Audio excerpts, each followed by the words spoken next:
I was very scared because my mindset was so, but this is it. This is what I'm doing. This is what I'm going to see myself doing forever. I just have to do it. I think it really pushed me forward.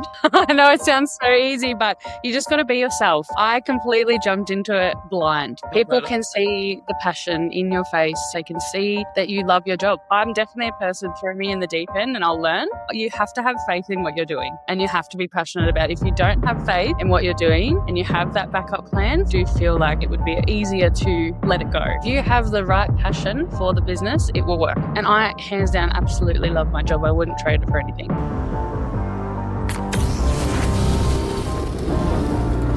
Most people follow the same playbook. Finish school, get a job, get some experience, and then think about starting a business. But what if you flipped that script? Hey, Sarah, thanks for joining us. How are you? Hey, no worries. Thanks for having me. A lot of people wanted to start business, but don't know where to begin. I honestly am such a terrible person to ask that question. I completely jumped into it blind. Like, I don't even know.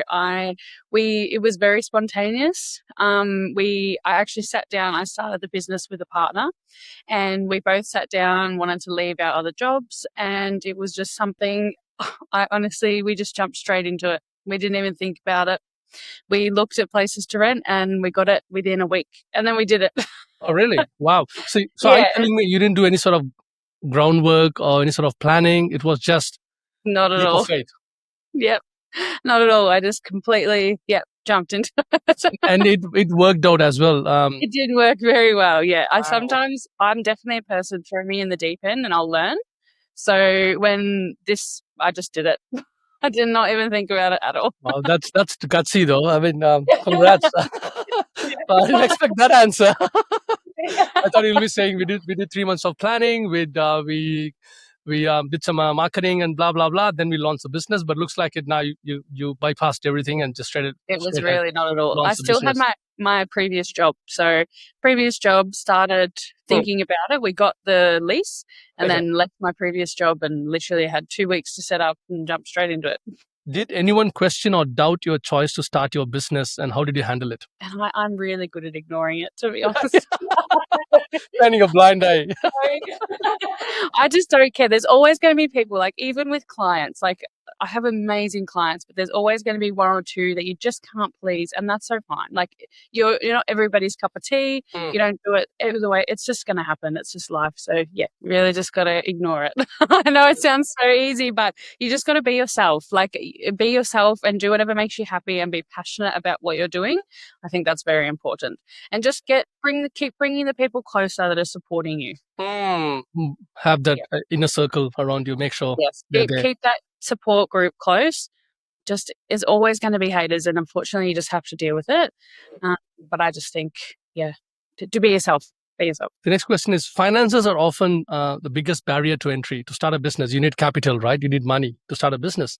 How did you fund your business at the start, and where there any creative money moves you made? I would say I was always a pretty good saver. So I did have stuff aside just for a rainy day, which actually worked out really well because this was spontaneous. So I used kind of the rainy day money, and then I was very cautious with how I was setting it up, nothing wrong with it, but, buying from Marketplace and we weren't doing everything new. We were trying to do everything ourselves. We painted the whole salon ourselves, did everything we possibly could to save there. And then do as many services as you possibly can, because the services is where you make the money. Fortunately, the business worked out in your favor and it just skyrocketed, right? But what if it went the other way around? Did you have a backup plan? Because I believe you must have invested all your savings into this business, or did you keep anything aside?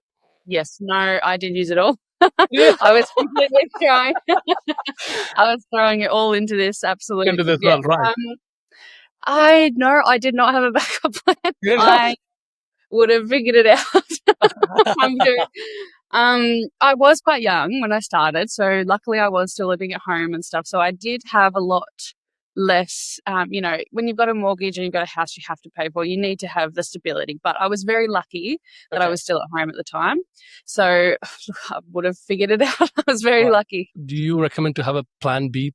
My point of view, you have to have faith in what you're doing and you have to be passionate about it. If you don't have faith in what you're doing and you have that backup plan, for me personally, it would have not pushed me to fail, but I do feel like it would be easier to let it go. Whereas I've put all of my eggs in one basket and I've had to make it work. What advice would you give someone who wants to see returns quickly? I feel like you have to be quite wise with what services you're doing, because there's obviously services that make more money than others, because you're still having to spend, if I'm doing waxing, you're spending more money on the wax rather than a massage. It's just my time. So I would prioritize stuff that it's just going to be on you, because when you start, you are going to work more, earn less. That's just how it happens at the start. Okay. You'll work way more than you think and you'll earn less. That's just how it goes. So yeah, I feel like you just got to prioritize different services depending on your business. It's hard to say Yeah, you were learning on the go, I believe. And so how did you do that? How did you know to prioritize this service? I did learn a lot from my previous employer. Yeah, I was working a lot for her and did learn what not to do, what to do. Right. And then obviously when you're working for someone, you're getting a wage. So you're not seeing, but you're still seeing the bigger profit from doing a massage rather than doing waxing, because you're using the wax, obviously. There's so many things that I learned, what not to do, what to do. It's you have to be open-minded. You have to watch your boss. You have to watch what's going on, how they treat clients, how clients respond to how they're treating them. And yeah, I think you need to pick up on that for sure. How long did it take before you saw profit, and what did you learn in the process? About a year that I started to see ever so slight profit. It wasn't major, but I was, you can start a beauty business in a different way. I started literally straight in the deep end, like paying rent at a big shop, big salon.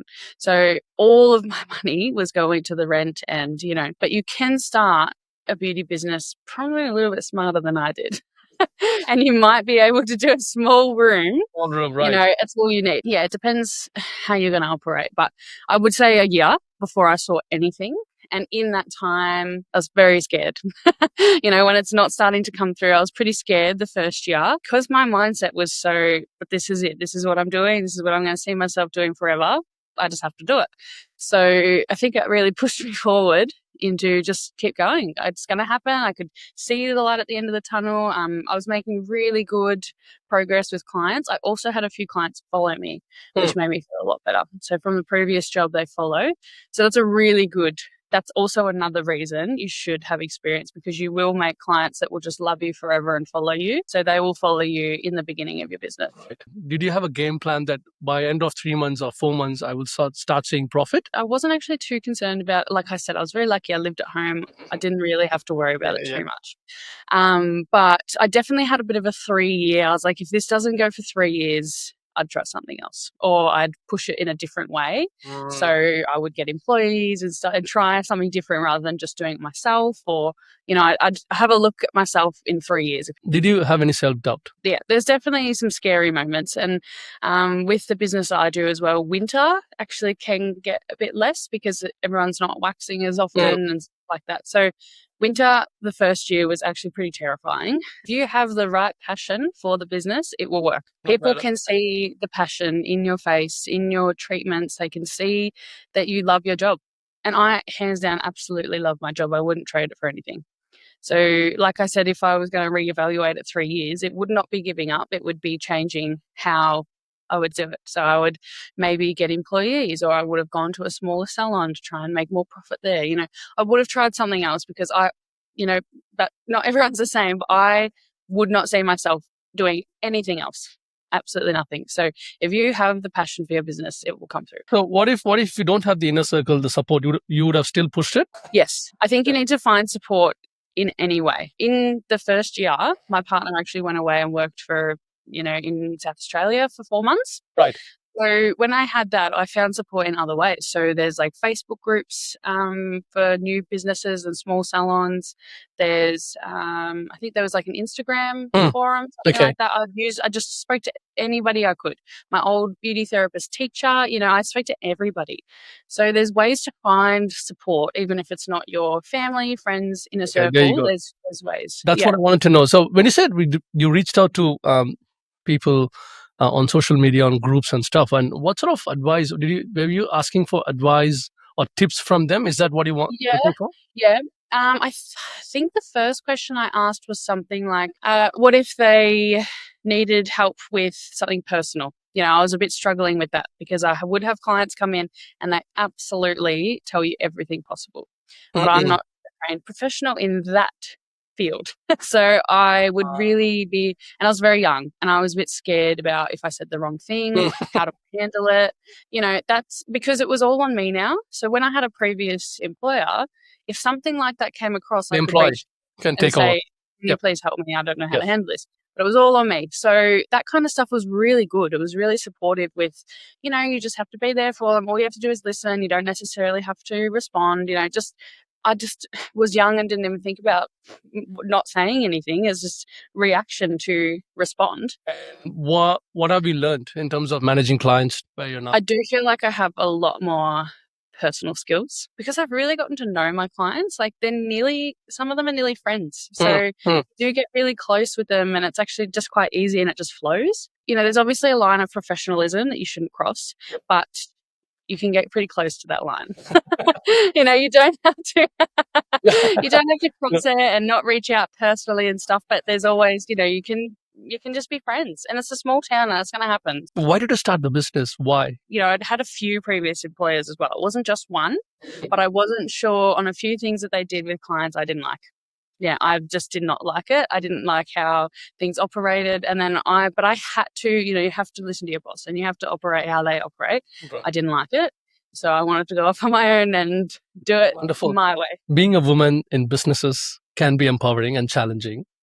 Over these 5 years, have you faced any gender-specific challenges? The only thing I've probably faced with clients is, unfortunately, there can be a line crossed sometimes with like massage. Yeah, I understand. Yeah.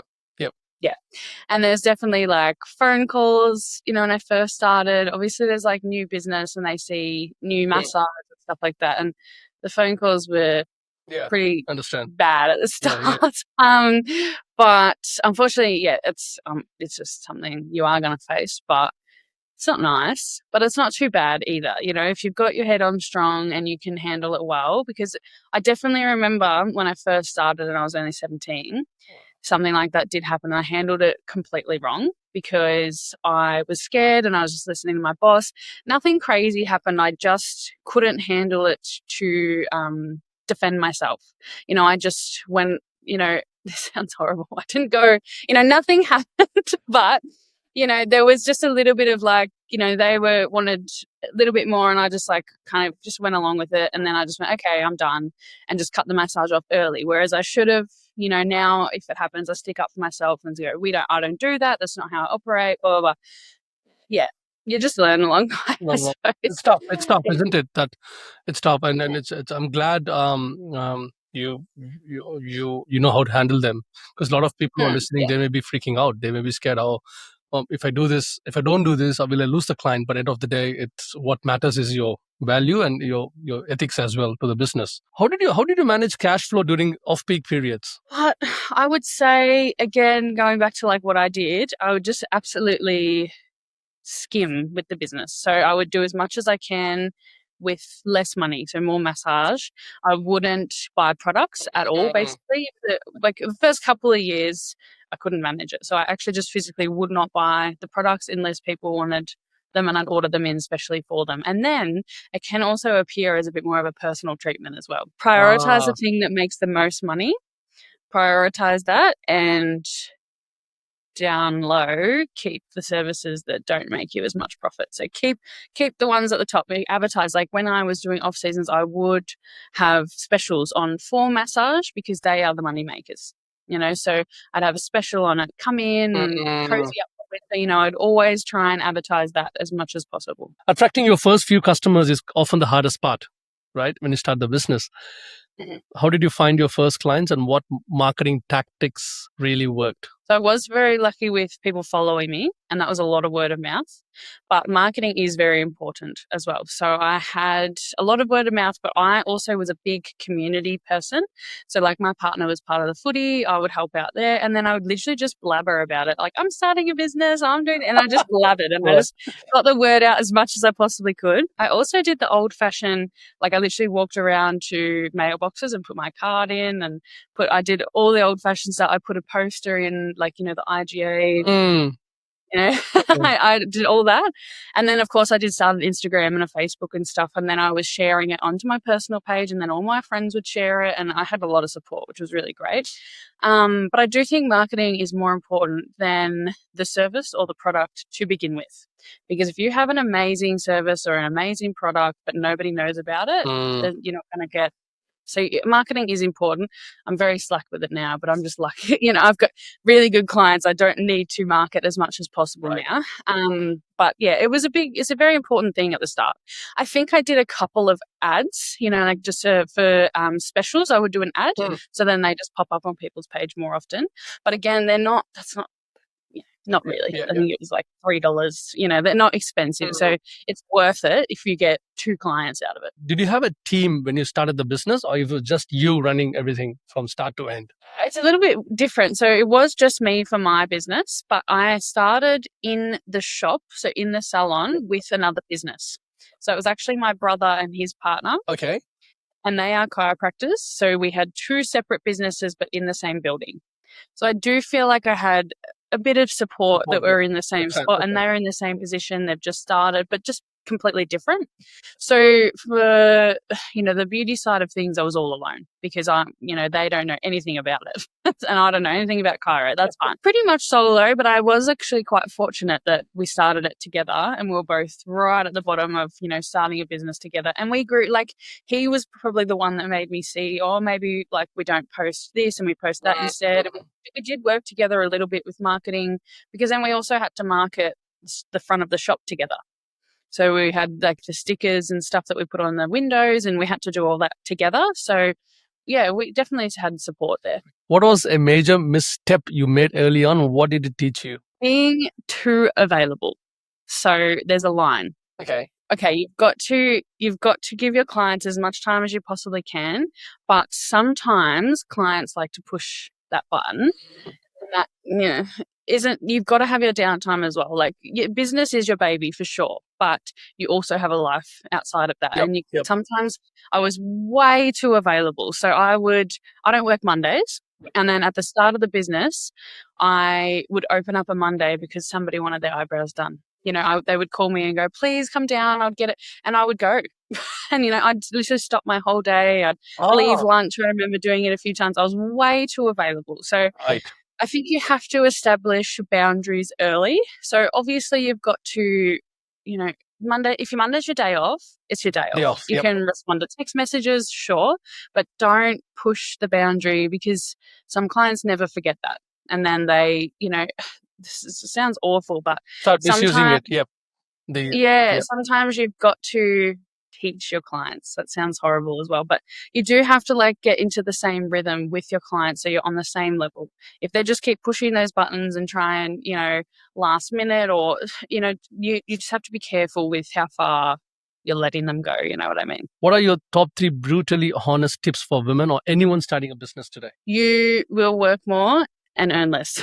That is a big one, because I wish somebody prepared me for that. It wasn't too much of a shock, but I do wish there was a bit of preparation, that you will literally work so long hours and you'll earn less just to start. Your trust is a big one. I think you really do need to build your trust with your clients. So it can be hard though, because like I said, you don't want to cross that line. You don't want to go too far with clients. You don't want them to take too much. The trust is important, because I cannot tell you the amount of clients I've had and they've gone, I've had a really bad experience here. They didn't handle me this. They didn't give me a refund for this, whatever. They need to trust you that you are going to, if something goes wrong, you will refund them, or you will take care of them if they don't like the color, whatever. They need to trust you, because people followed me. I already had that little level of trust. And then I am going to go back to the marketing thing. The big one that I wrote down was, marketing is more important than the product. So if you don't have the right marketing, they're not going to know the product is good. If the product's it could be the best product in the world, but if you do not market it properly, no one's going to know. Cool. So I do think you need to do a little bit of research with your marketing. And with my previous job, this is also why I'm very on top of experience. I think you should definitely do it. With my previous job, I was in charge of marketing. So I did all the posts for that job, all of the photos for Instagram, everything I did. So I had a lot of experience in the marketing. Wonderful. Yeah. Okay. Otherwise, I would have had no idea. I didn't have no idea when I started with it. Yeah. So to sum it up, you will work more and earn less, build the trust, and third is marketing is a key factor that plays very important role in terms of promoting your product and your service as well. Okay, three things. Now we are coming to an end, but there is a last question, which is a segment we have titled as your bold first 90. Okay. Okay. So the question is, if you had to start over today, right now, okay, no safety net, what Okay. bold moves would you take in your first 90 days to grow or earn with confidence? What would you do right now? That is really That's tricky. so that I know I didn't share that. I was keeping as a surprise. So yeah, this one. Okay. No, it's okay. It's okay if you're if you're not comfortable, that's fine. But thought of I will put it out. I can cut it out as well. If what would you do? Something if you're starting today. I feel like I probably would have put a worker on straight away. Very different, I know, but I feel like I could have worked on the business more behind the scenes if I had somebody to help me.